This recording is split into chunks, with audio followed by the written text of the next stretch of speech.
So, leaves grow on twigs, and twigs grow on branches, and branches grow on trunks, and trunks grow from roots. My dear patient listeners, Colini August Buchali, find yourself a quiet spot, a place where no one's going to come up and say, here, will you do us a favor? Or would you come to the shops with me? Or would you mind showing me how to do that again? Somewhere where you won't be bothered for the next wee while. Because this is an important episode. And this episode of Healing from Irishness, we're going to be talking about the people who made you and fucked you up. Your ma and your dad.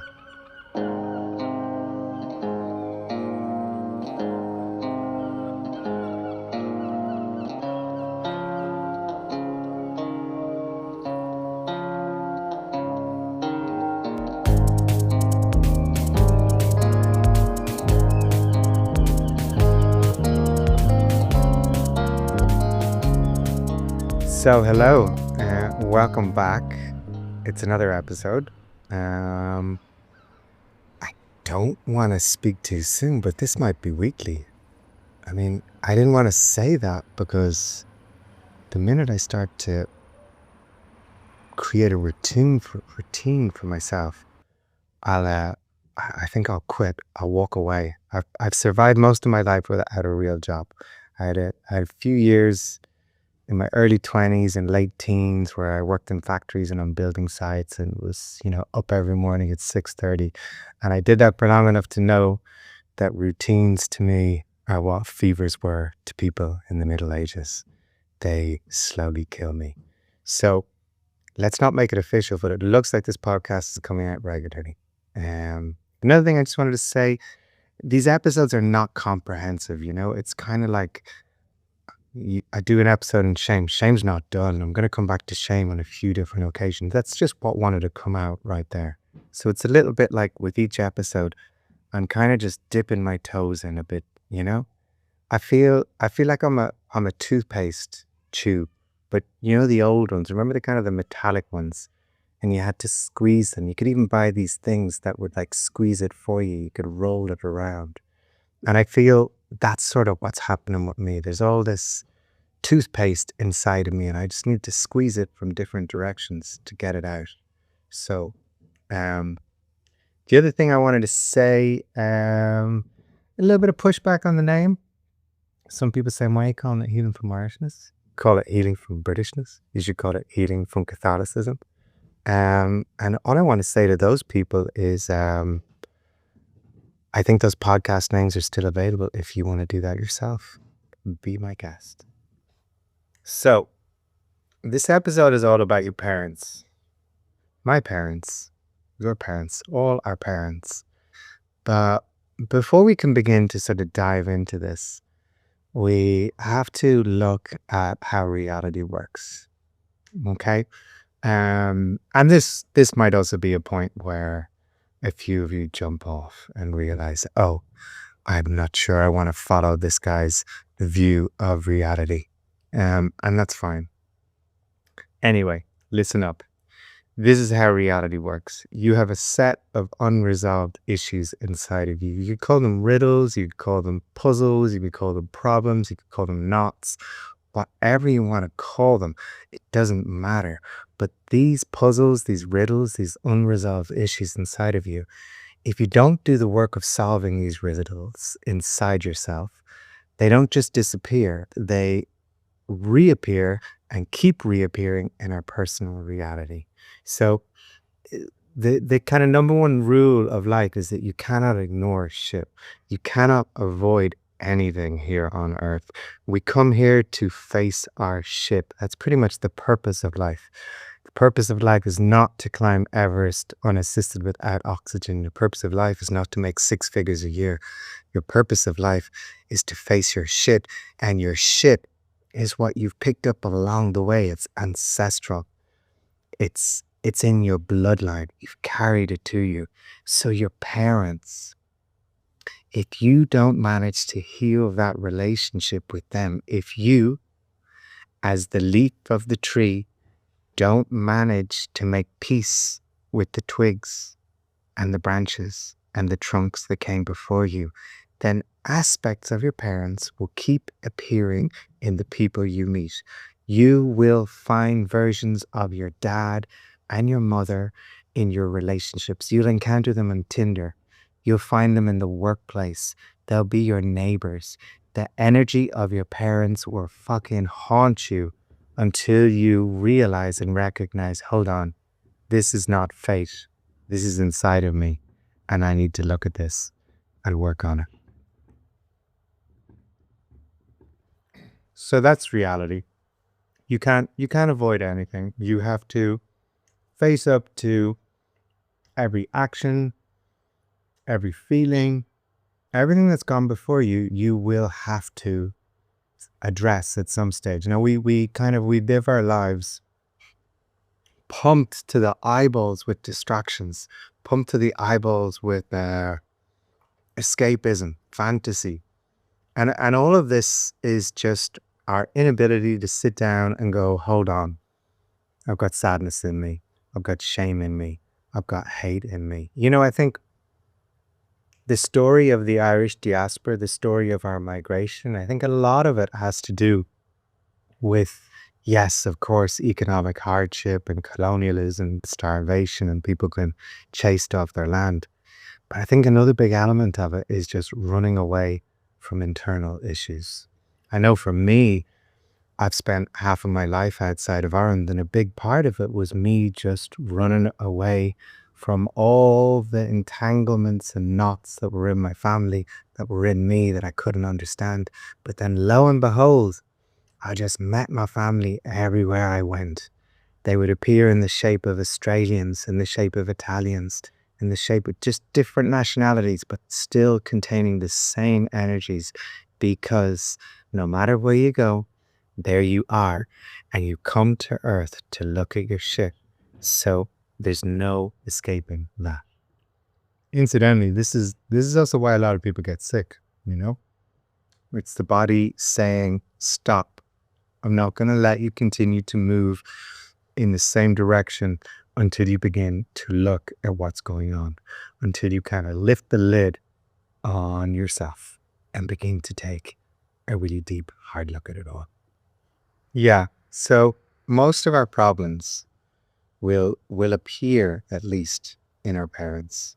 And by becoming more familiar with them, by becoming more curious about them, we get to really kind of get a close-up of what we might be dealing with in ourselves.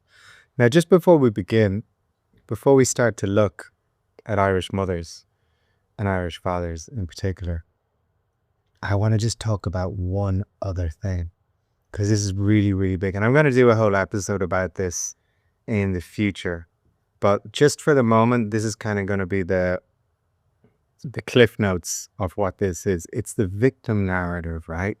Irish people, and for good reason, we identify as victims. You know, look at our history. You know, we lost miserably for hundreds and hundreds of years. We were treated terribly for hundreds and hundreds of years.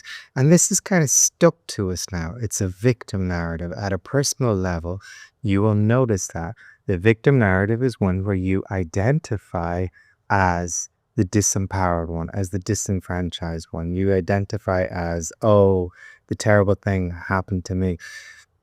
In many of our like family situations and things, so much of the bond is just based on who's victim, who's the biggest victim in the family. And conversations go around the kitchen table where people listing all their ailments and wrongs and pains and all the terrible things that happen to them, in a kind of almost like a competitive victimhood that happens. So, and the problem with the victim narrative, right? The problem with the victim narrative is that you never win. You never get to feel good. And the reason people stick with a victim narrative is because it's a guaranteed way of getting attention. Speaking of getting attention, if there's any little bumps and gurgles on the mic, like I think I explained in the last episode too, I am raising 2 pups at the moment, and they have a habit of chewing on the cables whenever I'm mid recording or trying to jump on my lap like they're doing right now. But as a professional, I will keep going. I will not be the victim in this circumstance. So this is it. We choose the victim position because it's a guarantee of attention. My dad had cancer for nearly 30 years on and off. Now, not to be too cold-hearted or anything, but who has sickness for that much time in their life unless there's a part of themselves that is actively generating that sickness, unless there's a part of themselves that somehow feeds from the sickness. Now, I don't want to sound too much like I'm bashing people here in this, but our bodies don't need to be sick for that long unless we have some alternative motive for being sick. I know when I was a kid, for example, growing up, a sure way of guaranteeing that I got my mother's undivided attention, my mother who was stressed out raising two kids in poverty, but the one way I could get her attention was by being sick.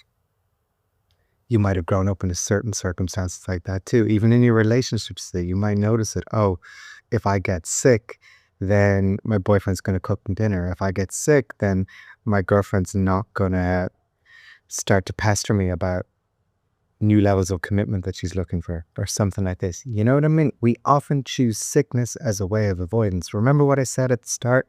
We come here to look at our shit. We come here to not avoid. So this victim idea is something that we really need to transform. I'm going to do a whole episode on it because it's huge. It's rife amongst us Irish.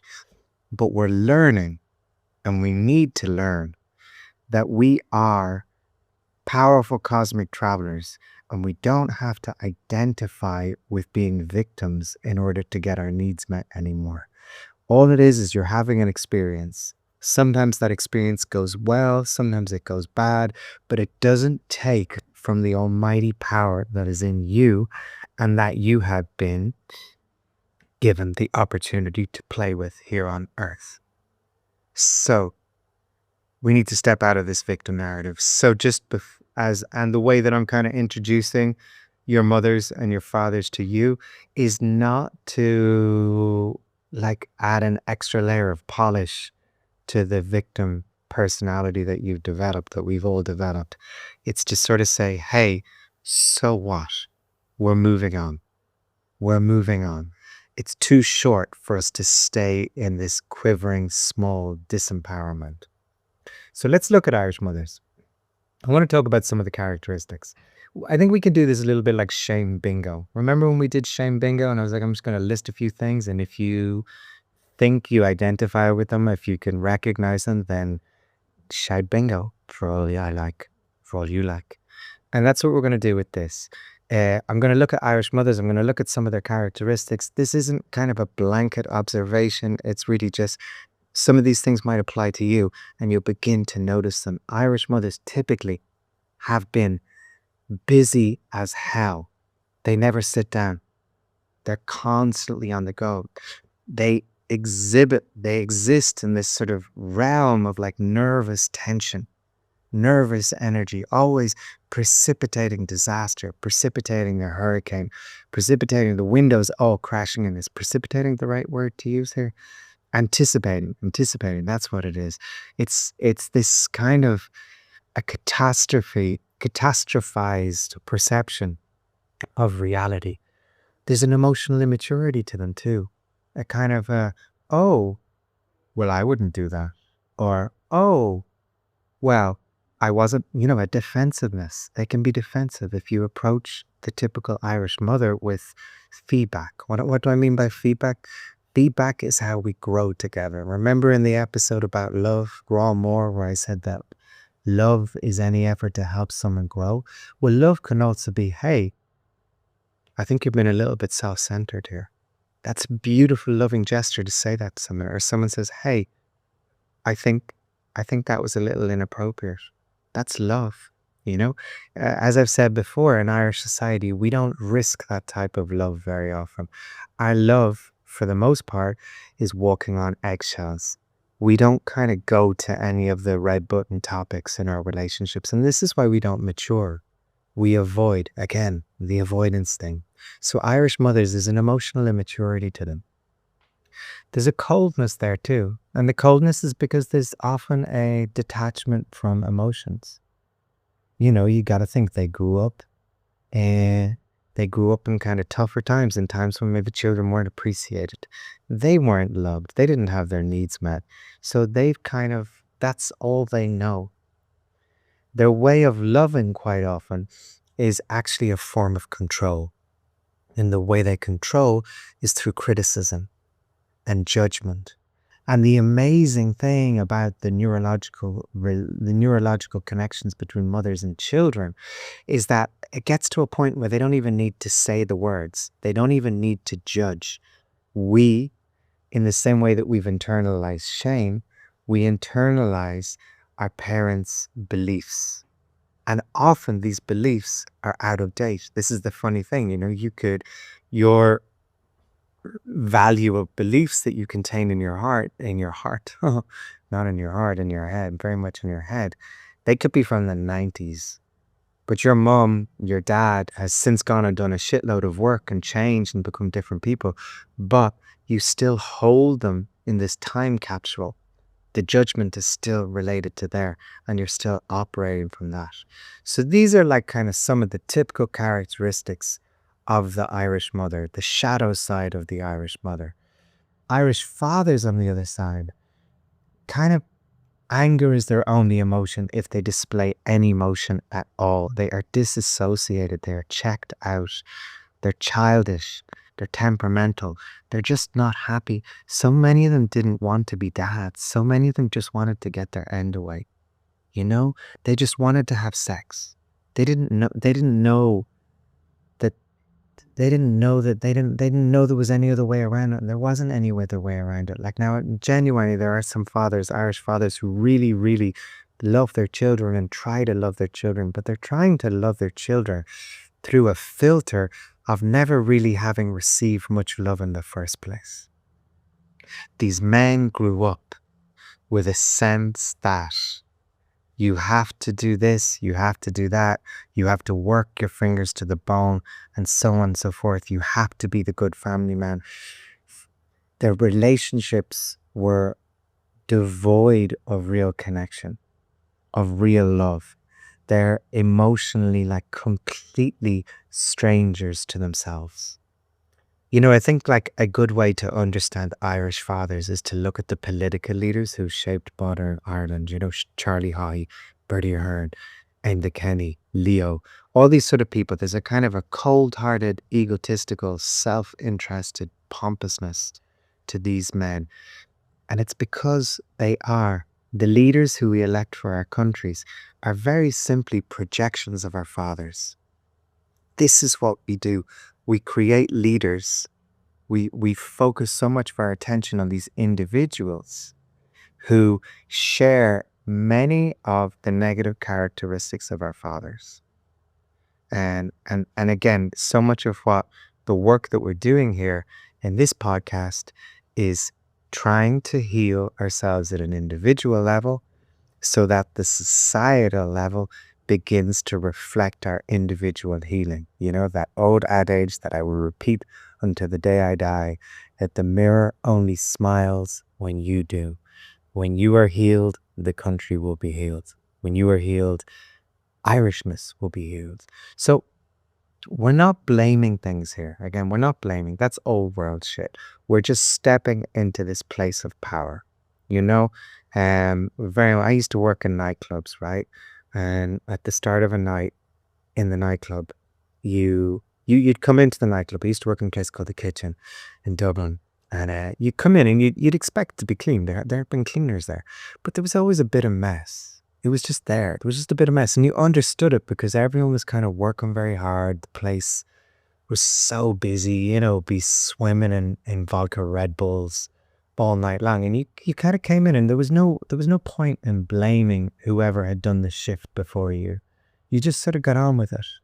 Because there was thirsty punters who needed to be served and a bar that needed to be set up and cocktails that needed to be done. Cocktails. But there wasn't many cocktails in Ireland in the 90s. There was kind of like B-52s and the Jaegerons. That was about as sophisticated as it got. There was no burning lemons on top of your bespoke Japanese whiskeys back then. But this was it, it was kind of, you just got on with it. And this is also what we have to do when it comes to the emotional baggage in our life. We need to just get on with it and step out of this place of blame and realize, hey, this is my life. Blame is like a sack of stones that I've tied around my ankles. It's holding me in this victim place. I'd like to move on. So how do we move on? Because if you don't move on, you're guaranteed that these characteristics that you encountered in your parents, you're just going to find them again. They will repeat. They will come back. They will loop back towards you like ghosts, like echoes. You'll keep on encountering them.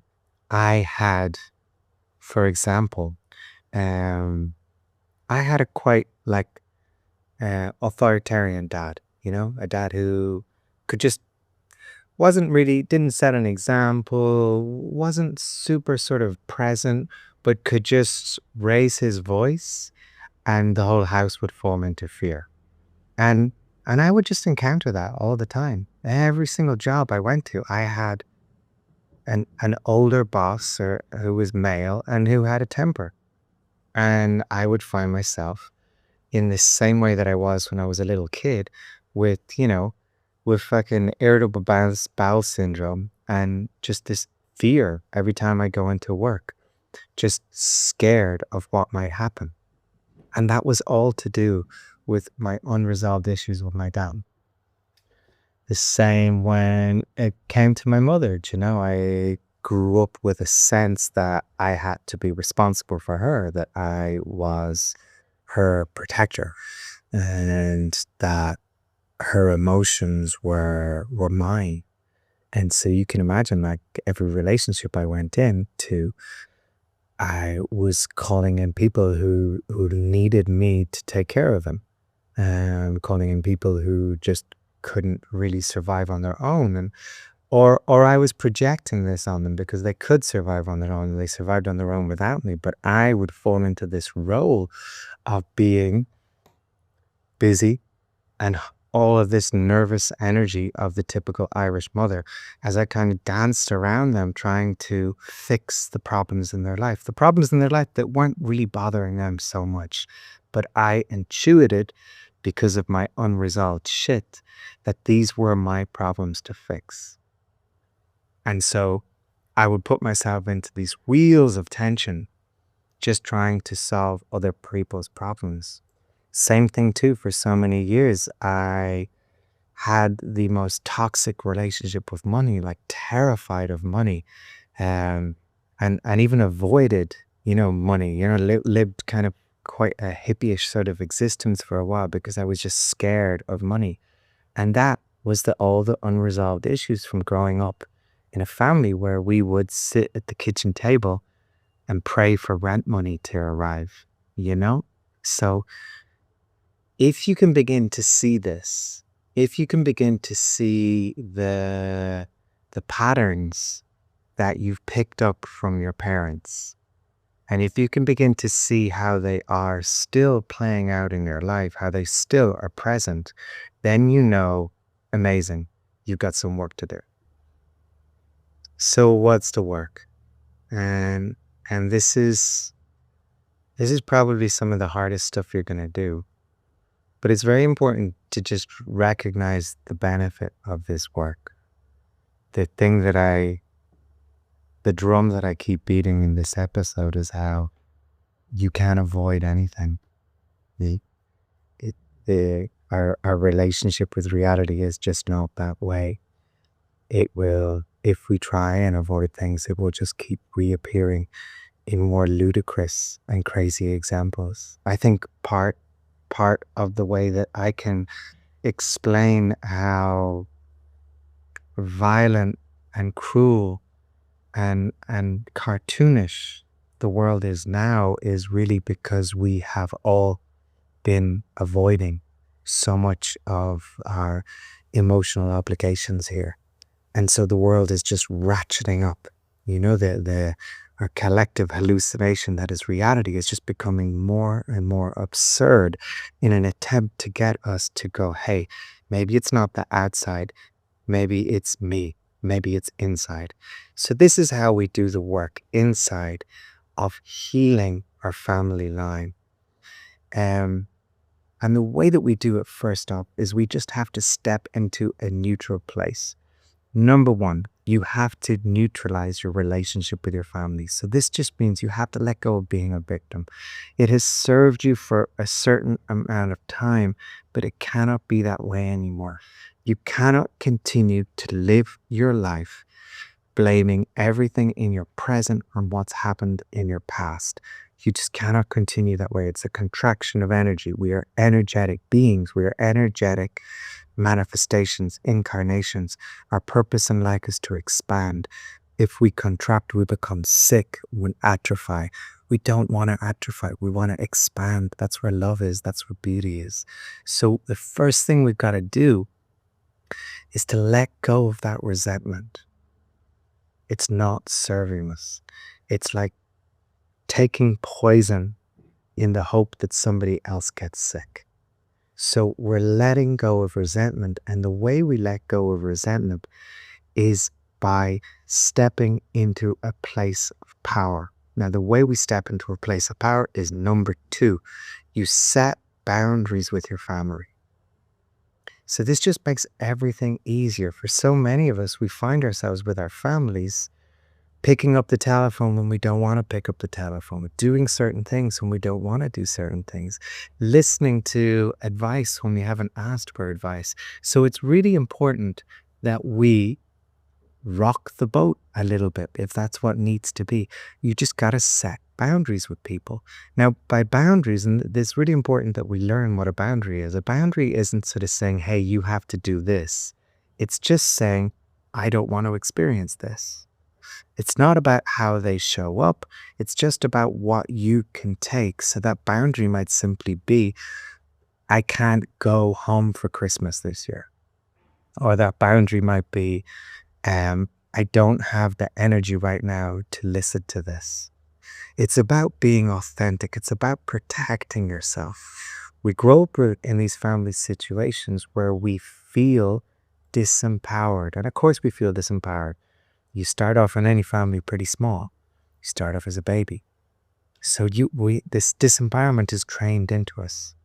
And we get stuck in that. We freeze in our disempowerment. So it's so important that now you begin to set boundaries with your family. You just acknowledge, okay, I have a certain limitation and I can't exceed that limitation anymore. I can't do it. For me, it's often been I've lived all over the world and I would always end up like coming home for Christmas and buying the most ludicrously expensive flights to come back. I just feel unwanted. And it was only when I started to sort of say to myself, actually, I don't want to go home for Christmas. I want to stay in the places that I've chosen to live in instead of going home for Christmas. And that changed the whole dynamic of my relationship with my family because I felt like I was no longer on autopilot. I was no longer in this place of victimhood. I could say, no, I'm doing this and I'm not doing this. I could protect myself. So setting boundaries, number 2, is really important. Number 3, you have to get curious about them. You have to really try and understand them. I talked about these characteristics of Irish parents, the mothers, the busy, nervous, emotionally mature, controlling through criticism, and the fathers displaying anger and disassociation and addiction. Like, get curious about these things. It can be very easy to just paint our parents into tiny little boxes and think that we know them. We do know them, but do we know why they got that way? What might it have been like to grow up in the shadow of your great-grandparents? I know as well, like, there's a lot of people here listening who are like 3rd generation Irish, 4th generation Irish in the States and Australia and so on. The Irish part of your line might have arrived in America on a plank of wood covered in lice. Do you know what I mean? You've no idea what kind of terror rippled down to your dad, your ma. So getting curious about this, having a kind of a playful curiosity, just been like, well, how was it for them, is really important, because then this opens you up to a little bit of empathy. It opens you up to a place of going, oh, maybe they did okay considering, right? We're not looking for our parents to be perfect. They can't be perfect. That wouldn't really make for an interesting life. It wouldn't make for a life where you learned anything if your parents were perfect. Number 4 in how we do the work and healing our relationship with our man or dad is you have to build a beautiful life for yourself. It's so important that you create beauty. It's so important that you follow your dreams. You know, it's so important that you do the things that you're scared of doing. Really, stop doing things that you hate doing. Why are people doing things that they hate doing? Don't do that. You don't have to do that anymore. If there's something you hate doing, you can stop. If it's a job and you feel financially constrained and you have to, then start to vision a way of getting out of it within 6 months. These things are possible. Remember, we are magical beings. We are cosmic travelers. You are energy. Your purpose is to expand. Your purpose is to look at your shit and expand and find beauty and love. So stop doing the things that you hate and follow your dreams. The more beautiful you build your life, conversely, the less resentment you can carry. Your resentment is actually a form of self-hate. We resent our parents, but it's actually, when we explore it, when we dig deeply into the weeds of it all, what it is you're actually just hating yourself for not doing the things that you want to do. And then number 5, the last part of how we do the work on our parents, is just be yourself in front of them. So often we mask in front of our parents. So often we perform in front of them. And every time we do that, the signal that we're sending back to ourselves is that this is not acceptable. I am not acceptable. This is not love. It's not love for you, and it's not love for them. The love for them is you just showing up as you are and being like, hey, this is me. Look at me. This is who I am. I love who I am. I come from you. I'm a product of your genes. I am your unmet desires. I am your unfulfilled dreams. If you had the capacity to do what I have done, you would have created the same thing. That's really what it is. When you look at gene expression, when you look at evolution, all you are is the tip of a wave, and that wave consists of all of your bloodline. You are doing what all of them would have done if they hadn't been so crippled by fear. And even though you might not get the validation you want from your parents, you can know that at an energetic level, what you are doing is the most generous thing you could do for your family, by living out your true expression, by dropping resentment, by creating your dream life, by stop doing the things that we hate to do. My God, like so much of the older generations in Ireland are just bitter and angry and cruel because they have lived lives doing things they hate. So, what now? I want to tell you about this thing. It's an old idea. And the old idea is this, that we have 2 lives. Our first life, which is all about our family. It's all about us learning how to adapt to our family of origin, our society, all of these things. And then the second life is when we finally become ourselves. When we finally decide, I don't care if they approve. I don't care if they take their love away. I need to do this because this is me. When the way that we heal the relationship with our family is when we step into part 2 of our life, when we step into that part where we're just living for us. So if there's one thing I can say to you right now, is really just live your life for you. Keep your heart open to your family. It doesn't mean that you have to forgive them. It doesn't mean that you have to even like them. They could be pricks. That's fine. But you cannot hate them. You can't carry resentment. You cannot use them as the weight around your ankle that prevents you from flying. Part 2 of your life is you just stepping away from the watchful eye of your family and being yourself. That's it. The title of this episode, Your Ma is Your Da, is an expression that I used to hear when I was a kid and we'd go up north. And I'd be with my cousins and you'd be out playing football or whatever, and they'd say, your ma's your da. And I never understood it. I never understood it until I moved to Berlin. And I was living in a Turkish neighborhood in Berlin. And the street kids, the kids in the street, they'd shout at each other, dein Mutter ist dein Vater.